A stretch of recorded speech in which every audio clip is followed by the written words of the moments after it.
নমস্কার, পল্লী বার্তায় আপনাদের স্বাগত। 26,000 বিতর্কিত চাকরি প্রার্থীদের মামলা ঝুলে থাকলো সুপ্রিম কোর্টে। পরবর্তী শুনানির জন্য অপেক্ষা করতে হবে তাদের। নিয়োগ মামলার আর্থিক দুর্নীতিতে পার্থ চট্টোপাধ্যায়কে জামিন দিল সুপ্রিম কোর্ট। তবে এখনই জেল থেকে ছাড়া পাচ্ছেন না তিনি।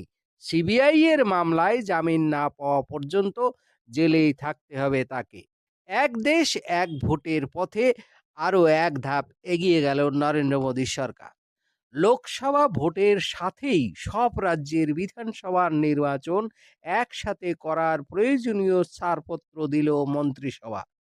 ফলে চলতি লোকসভা অধিবেশনে এই বিল আলোচনার জন্য সংসদে পেশ করতে চলেছে সরকার। তবে তড়িঘড়ি করে বিল পাশ করানোর পরিকল্পনা সরকারের নেই বলেই সূত্রের খবর। বলে রাখা ভালো, প্রধানমন্ত্রী নরেন্দ্র মোদী বহুদিন ধরেই এক দেশ এক ভোটের পক্ষে সওয়াল করে আসছেন। তার যুক্তি, এতে নির্বাচনী ব্যয় কমবে এবং নির্বাচনের জন্য আদর্শ আচরণবিধির কারণে উন্নয়নের কাজে বারবার বাধা পড়বে না। নদিয়ার রানাঘাটের মাটির নিচে জ্বালানি তেল ভাণ্ডার রয়েছে বলে ওএনজিসির ধারণা। এই তেল অনুসন্ধানে রীতিমতো আগ্রহ রয়েছে কেন্দ্রীয় সরকারের। তার জন্য প্রয়োজনীয় ছাড়পত্র জোগাড় এবং পাইপলাইন বসানোর কাজ অত্যন্ত তৎপরতার সঙ্গে করা হচ্ছে বলে সংসদে জানিয়েছেন কেন্দ্রীয় পেট্রোলিয়াম মন্ত্রী হরদীপ সিং পুরী। বাংলাদেশের জাতীয় নির্বাচনের জন্য কালক্ষেপ না করে অবিলম্বে দিনক্ষণ ঘোষণার দাবি জানিয়েছে বিএনপি।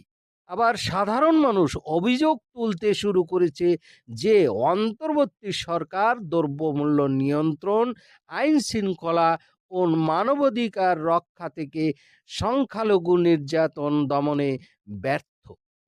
ভারতের বিরুদ্ধে মৌলবাদীদের যুদ্ধ জিগির তুলে হাওয়া গরম করার মধ্যেই দক্ষিণ পূর্ব সীমান্তে মায়ানমারের রাখাইন প্রদেশে গুরুত্বপূর্ণ শহর মংডুতে আরাকান আর্মির দখলদারি বাংলাদেশ সরকারকে চাপে ফেলেছে।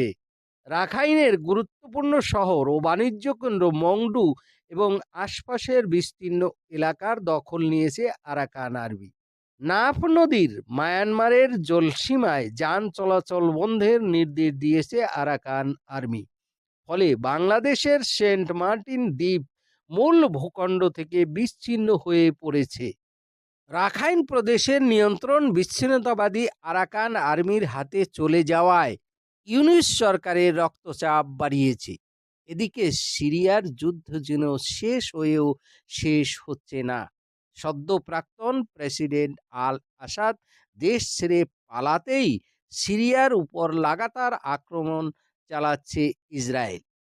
ইসরায়েল জানিয়েছে তারা 48 ঘন্টায় সিরিয়ার উপর 480 বার হামলা চালিয়েছে।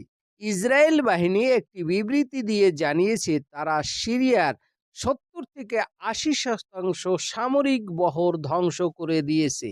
ব্রিসবেনে তৃতীয় টেস্ট শুরু হওয়ার আগে ভারতীয় দলে দুশ্চিন্তার কালো মেঘ কেটে গেল। বৃহস্পতিবার অনুশীলনে যোগ দিয়েছেন জশপ্রীত বুমরা।